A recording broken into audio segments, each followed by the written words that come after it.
So if you're a first-time home buyer, this video is for you. The advice that's being given to you is all over the place. You're going to hear tons of cute sayings and rules of thumb, but just slow things down and don't forget this is your decision. I'm going to share with you what I've learned having been a mortgage broker over the last 6 years. So let's clear up the first big thing that irritates me, which is renting. Renting is not throwing money away, especially with where interest rates are right now.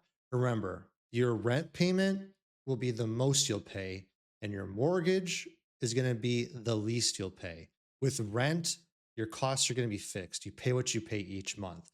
But with the mortgage, you're going to have taxes, insurance, stuff's going to break, utilities, things of that nature. It's not a fair comparison. So if a mortgage and a rent payment are the exact same, the rent payment is actually lower because it has everything cooked into it.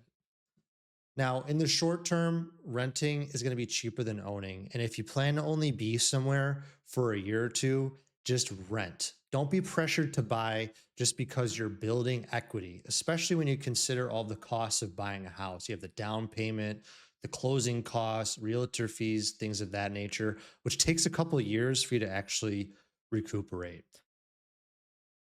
Next thing I want to talk about is going to be down payment. So, especially if you're buying for the first time, don't get too hung up on the whole put 20% down because once your cash is tied up in the house, it's tied up, it's a liquid. You really want to think about how much money do you want to have on hand. You need to have enough cash to weather income disruptions, repairs, unforeseen things. Once you buy the house and you move in, you're going to want to do some things to the place. And oftentimes it costs a lot more than you think it's going to cost. And the last thing you want to do is have to either get a loan or go into credit card debt because the cash you did have is tied up in the house, but you ended up spending more than you thought on things like furniture, window treatments. And then also, stuff's going to break on the house. When we bought our house, the furnace went out almost right away. It was like a cliche. So don't drain all of your savings into buying a house. Now, there's going to be people that are going to say, yeah, but the mortgage insurance. So, mortgage insurance is not the monster people think it is. Is it annoying? Yes. But if you have good credit, you're looking at around 100 to 150 a month on like a $500,000 house. So here's the real question. Do you want to tie up $100,000 to reduce your payment by 700 a month just to get rid of that mortgage insurance? And for some people, the answer is yes. But being told always put down 20%, never pay mortgage insurance, it's easy advice when you're rolling equity from another house that you just sold. For first time home buyers, it's typically not realistic or the best use of their cash. And even Dave Ramsey, the anti debt guy, is okay with you not putting down 20% on your first home. So that really tells you all you need to know. Now, I'm not saying never put a significant amount of money down because it can be a smart strategy for the right people, especially if you have a lot of cash available and you want to use it to lower your house payment. This could be really helpful if you're a business owner, entrepreneur, or have like a variable income, and having that lower monthly cost is going to be really beneficial to you. Now, over time, every homeowner should aim to have their house be free and clear because having your home paid off means that you're not going to need to have as much money saved in retirement, which is going to open up a lot of doors for how your money's invested and what your retirement's going to look like when your fixed costs are lower. Now, let's talk about loan terms. So you have your 30, 20, and 15, which are the most common mortgages. And I love the 20 and 15-year mortgage. You know, they're efficient, more of your payments going towards the principal each month, and you're going to pay a lot less in interest over time. But there is a big trade-off that a lot of people miss. And that's with a shorter mortgage is a real commitment. You're locking yourself into that higher payment every single month. And right now, the interest rate difference between a 20 and a 30 is only a 1/4%, and it's about a 0.5% lower on a 15. So, what I'm typically recommending right now is to go with the longer term and just simply pay extra each month. And when something comes up in your life, you have the ability to give yourself a little bit of an income boost because you're not locked into that higher payment. Because remember, you can always pay a 30-year mortgage like it's a 15, but you cannot pay a 15-year mortgage like it's a 30. Let's talk about property taxes. And this is where you can really get into trouble because you may already be stretching for the payment that you see on your closing documents. But and what you don't realize is that shortly after you get into the home, those property taxes are going to go up.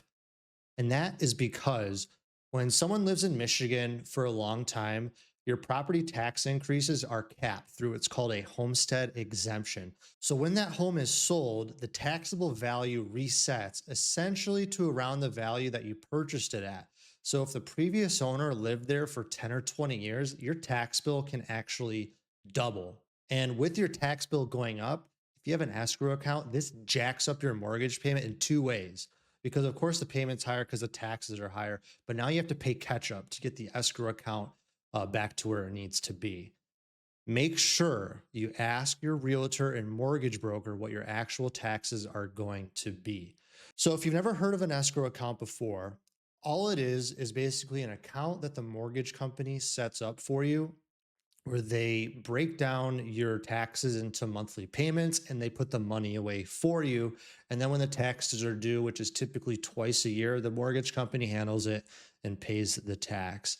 They also do that for your insurance. Now, for people who are comfortable paying those bills on their own, I recommend just handle them separately. This puts you in the driver's seat, gives you control, lets you keep the money in a high yield savings account, and you never have to worry about those escrow spikes. Now, of course, taxes going up is going to have the same net effect, but you're in more control. Now, the next thing I want to talk about is going to be points. So, if you're asking what points are, they're basically a fee that is going to get you a lower interest rate on your mortgage. In most cases, I avoid points on the mortgages I'm putting together because they're expensive and they take a long time to break even. And what breaking even means is it's the time it takes for the cost of the points to be offset by interest savings. So typically it's going to take around 2 to 3 years for you to recoup your investment on a point that you paid. Another big problem I have is when people are told you can just refi later. If you're ever told that, you're being misled. Do not buy the house assuming you can just refinance later. Refinancing is not guaranteed. Interest rates may never go down, and it's possible when they do that you won't even qualify. Things happen, income issues, silly credit mistakes, and home values moving in the wrong direction. So if you're ever told that, just go the other way because it's really not guaranteed.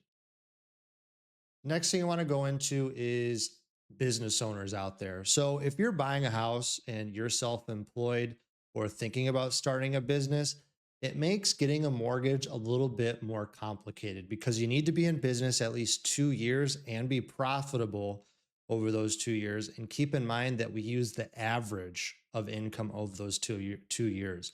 So if you're growing a lot from year one to year two or year over year, we have to use the average. So just keep that in mind.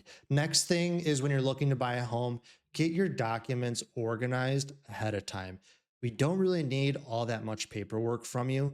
We need 2 years of W-2s, and that's going to be all employers you had over the last 2 years, your most recent pay stub, and then 2 months bank statements for the account that you have your down payment in. If you receive a 1099, we are going to need 2 years tax returns to use that income. And you're treated the same way as if you are a business owner, just because the lender looks at it as not as stable income as if you're a W 2 employee. So keep that in mind. Now, I'm not the IRS and I don't really care, but we can only use income from jobs and businesses that you pay tax on. So any under the table work you may or may not be doing, we can't use it. So if you don't qualify off of using your tax returns for whatever reason, maybe you're writing off too many things, or maybe your income is just increased so much and it's causing issues in the calculation, we have in our back pocket the ability to use what's called a bank statement loan. Keep in mind, you are going to have to put more down at about 20%, and the interest rates are slightly higher than a normal mortgage. So we do what we can to make a normal home loan work for you just because it's going to be better. But we have that availability in our back pocket. Now, keep in mind that if you have a ton of cash, it needs to actually be in a bank account. I've had people send me a picture of money and no We cannot use that as proof of funds. So here's the takeaway. Buying a house is still one of the best long term decisions you can make, but the goal is doing what's best for you, not what your uncle, friend, or somebody else who has no skin in the game is giving you advice about. The goal is to buy a house in a way that works when life gets messy, which means keeping cash reserves, understanding what your taxes are actually going to be, not assuming refinancing will just save you later, and choosing a payment you can live with even when income changes. So if you want me to pressure test your numbers, I'd be more than happy to. I'm in Michigan and I work with home buyers in the Grosse Pointe area. Thank you for your time.